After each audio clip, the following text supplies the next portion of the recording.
बालेश्वर जिला सिमुलिया ब्लॉक जामझाड़ी पंचायत रे दुईटी प्रकल्पर शुभ शिलान्यास अनुष्ठित हो जाइछे। एथरे सिमुलिया विधायक पद्मलोचन पंडा जामुझाड़ी मेडिकल निकट में पहुंचबा परे तांको पुष्पगुच्छ दे स्वागत जणाइबा सह एक शोभायात्रा रे कर्मी माने पाछोड़ी आनिथिले। प्रथमे जामझाड़ी मेडिकल परिसर रे सेवागृह निमंते 1,25,00,000 टंका व्यय शिलान्यास करथिले।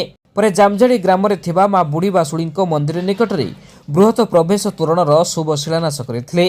एथिरे जामझाड़ी पंचायतर सरपंच संतोष कुमार सेठी, समिसभ्य सुशांत कुमार नायक समेत बीजेपी दलर वरिष्ठ कर्मी एवं महिला माने उपस्थित रहिथिले।